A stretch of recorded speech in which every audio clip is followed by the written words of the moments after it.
Class 12th chapter number 8 वैद्युत चुंबकीय तरंगें हैं।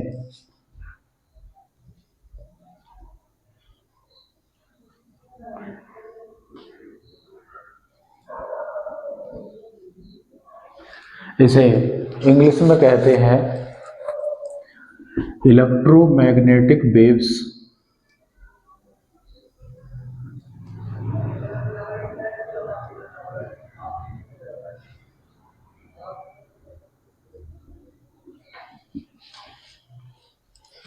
ये छोटा चैप्टर है और बोर्ड एग्जाम में एक क्वेश्चन इसमें से जरूर मिलेगा।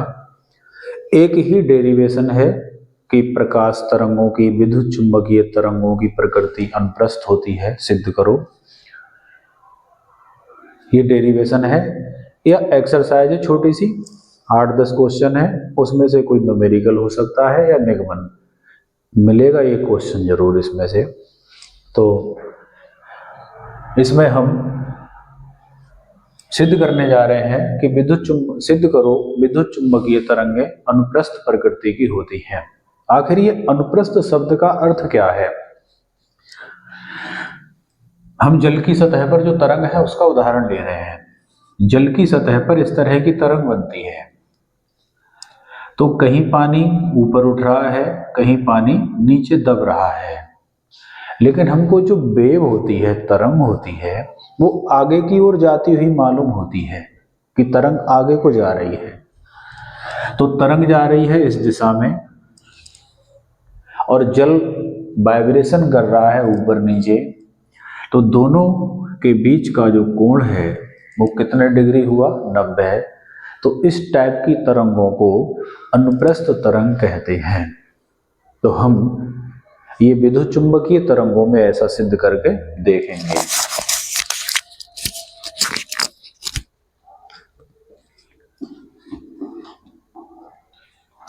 क्वेश्चन किस तरह का होगा? सिद्ध करो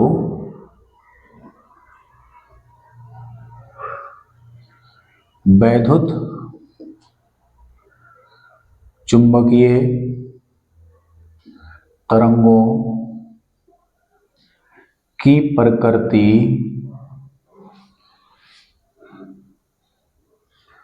अनुप्रस्थ होती है।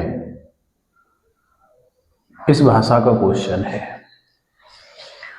तो इसका हल देखिए क्या करते हैं। मान लेते हैं कि कोई समतल परगामी तरंग एक्स अक्ष की धन दिशा में जा रही है। हमने मान लिया कि एक समतल परगामी तरंग एक्स अक्ष की धन दिशा में जा रही है, इधर को जा रही है। विद्युत चुंबकीय तरंग वो समतल परगामी तरंग ही होती है। ये परगामी तरंग है। परगामी तरंग का उदाहरण एक मैंने बताया, जल की सतह पर जो तरंग है, रस्सी बंधी हुई है, झटका मार दो उसमें जो तरंग है, ये सब परगामी तरंग के उदाहरण हैं, प्रोग्रेसिव वेव्स। आगे हमने एक क्यूब मान लिया, घन, उस घन में से होकर ये पास होगी। ये कोई घन है,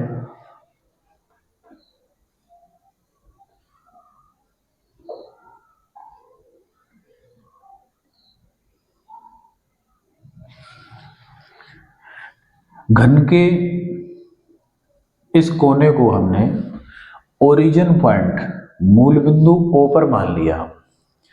तो इस पॉइंट से 3 एक्सिस पास हो रही हैं, 3 अक्ष गुजर रही हैं। इस अक्ष को मैंने मान लिया एक्स अक्ष, इसको मान लिया वाई अक्ष और ये मान ली जेड अक्ष।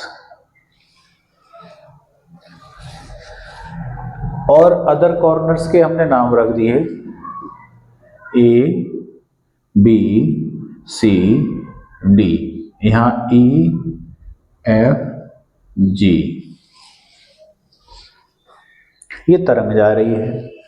विद्युत चुंबकीय तरंग मैक्सवेल के सिद्धांत के अनुसार 2 कंपोनेंट से बनी है, वैद्युत वेक्टर और चुंबकीय वेक्टर।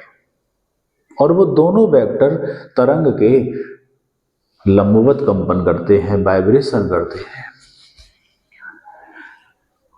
तो हमने यहाँ जानबूझकर मान लिया कि जो वैद्युत वेक्टर है वो तरंग की ही दिशा में है। वैद्युत क्षेत्र जो इलेक्ट्रिक फील्ड है वो तरंग की डायरेक्शन में है,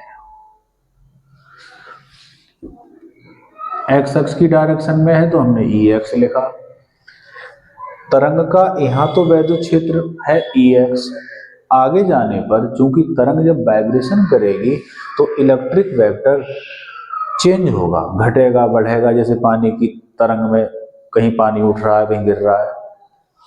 तो ई एक्स का मान आगे जाकर जब चेंज हुआ तो वो हो गया ई एक्स डैश, और ये तरंग निकल गई। इस सतह का क्षेत्रफल वेक्टर दिखाएंगे तो इस पर लंब दिखाएंगे इस तरह से मेरी तरफ। इस फेस का क्षेत्रफल वेक्टर दिखाएंगे तो इधर परपेंडिकुलर होगा। परपेंडिकुलर वेक्टर जो होता है, क्षेत्रफल का जो वेक्टर होता है वो उस एरिया पर लंब होता है। जैसे छाता के ऊपर नोक निकली रहती है, वो उस छाता के उस एरिया का वेक्टर को प्रदर्शित करता है। तो यहाँ का क्षेत्रफल वेक्टर ये हो गया, इसे हमने लिखा वेक्टर डी ए, इधर का वेक्टर इधर हो गया, इसे हमने वेक्टर लिखा डी ए। ध्यान देने की बात यह है कि यहाँ ई एक्स और डी ए दोनों अपोजिट हैं, तो एंगल 180 डिग्री होगा। मैं पहले ही लिख दे रहा हूं। इधर ई एक्स डैश और डी ए सेम डायरेक्शन में है, तो एंगल यहां 0 होगा। अब हम करते हैं इसकी शुरुआत। थ्योरी की लाइन तो ये हो जाएगी कि माना कोई प्रगामी तरंग, विद्युत चुंबकीय तरंग एक्स अक्ष की पॉजिटिव डायरेक्शन में जा रही है, इधर को जा रही है। अगर इधर को आती तो एक्स अक्ष की नेगेटिव डायरेक्शन में आ रही होती। यह किसी घनाकार पृष्ठ में प्रवेश करती है तो घनाकार पृष्ठ के दो सतहों को काटेगी, एक इसको और एक इसको, इन दो सरफेस को काटेगी। बाकी जो 4 सरफेस बचे, एक ऊपर एक नीचे, एक सामने और एक पीछे, इन चारों को नहीं काटेगी। इनसे गुजरने वाला इलेक्ट्रिक फ्लक्स शून्य होगा। तो इलेक्ट्रिक फ्लक्स केवल 2 सतहों का होगा, पहली सरफेस और दूसरी। समझिए,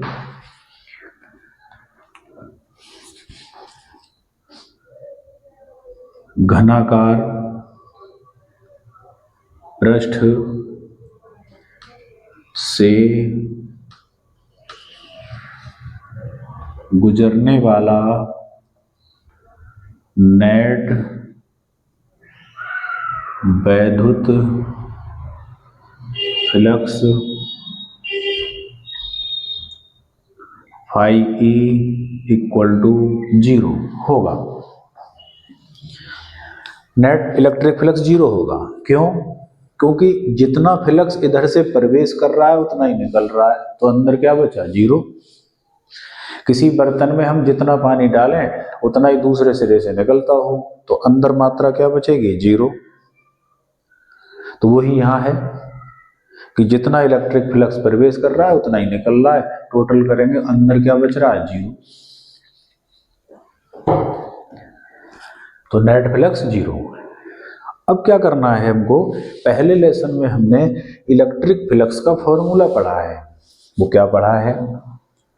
vector E dot D A का इंटीग्रल, ये इसका फॉर्मूला है, बराबर 0।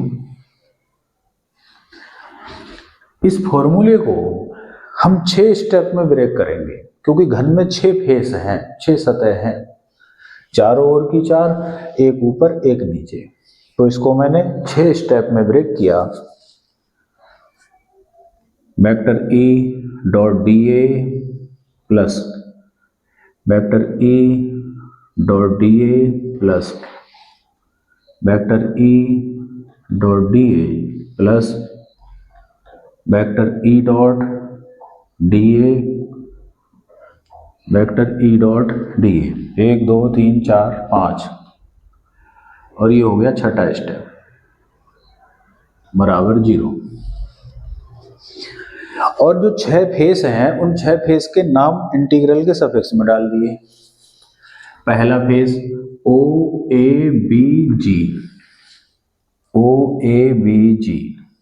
दूसरा face C D E F, C D E F. ये तो हो गए दो, सामने का और पीछे का। सामने का देखो ए बी सी डी, पीछे का ओ ई एफ जी। अब बचे दो, ऊपर और नीचे। ऊपर वाला face B C F G, नीचे वाला ओ ई डी ए। ये हो गया। तो जैसा कि हम बता चुके हैं कि इलेक्ट्रिक फ्लक्स दो सरफेस का होगा, पहले इसके और इसका, क्योंकि इलेक्ट्रिक लाइंस वैद्युत क्षेत्र वेक्टर इनको ही काट रहा है। यहाँ नेगेटिव होगा, यहाँ पॉजिटिव होगा, यहाँ प्रवेश कर रहा है, वहां निकल रहा है। तो ये दो सरफेस का होगा। और इसका मैं फॉर्मूला खोल रहा हूं, ई डी ए कॉस 180। यहाँ इसका vector E dot D A का फॉर्मूला होगा E D A cos theta. दो वेक्टरों का अदिश गुणनफल, उसका फॉर्मूला है। यहाँ जो ई आएगा वो लिखा जाएगा ई एक्स। आगे चले, ये स्टेप लिखा जाएगा यहाँ के लिए E x d A cos 0, E x dash d A cos 0 plus 4 step जो बचे उनको इलेक्ट्रिक लाइंस नहीं काट रही हैं, तो उनका इलेक्ट्रिक फ्लक्स 0 बराबर 0।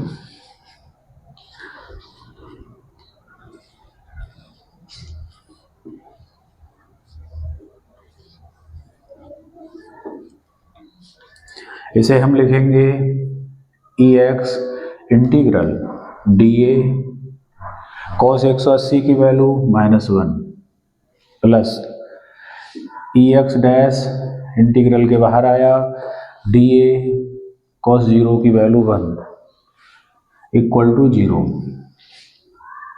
ई एक्स डी ए का इंटीग्रल ए और साइन माइनस का, ये उधर गया, minus E x dash d A का इंटीग्रल ए से ए कट जाएगा, माइनस से माइनस कट जाएगा, तो ये आया E x equal to E x dash.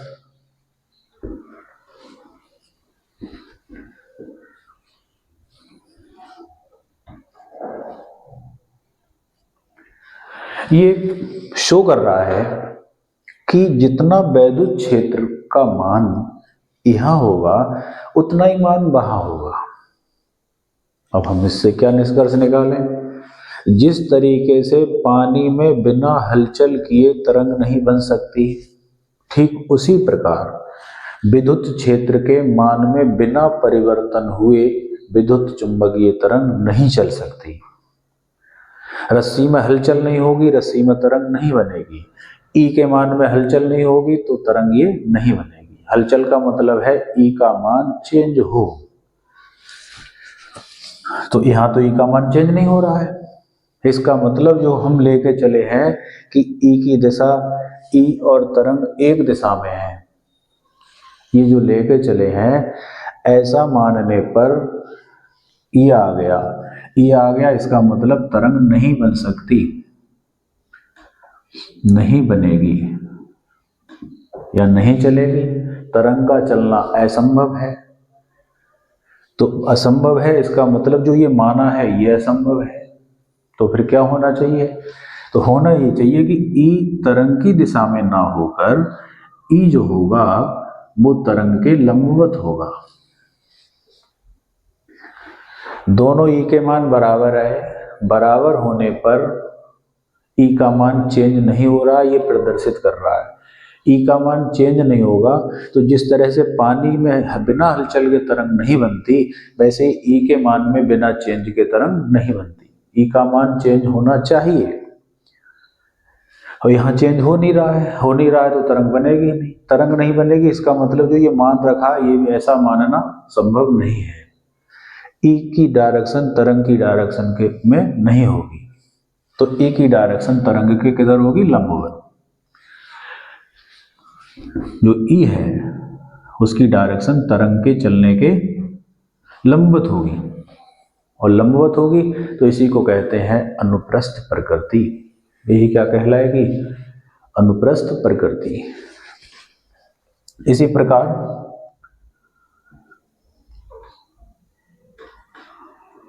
हम चुंबकीय क्षेत्र B के लिए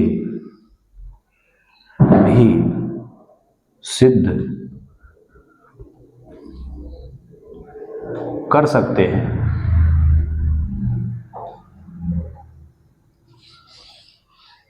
और ये परपेंडिकुलर आ रहा है तरंग के चलने के,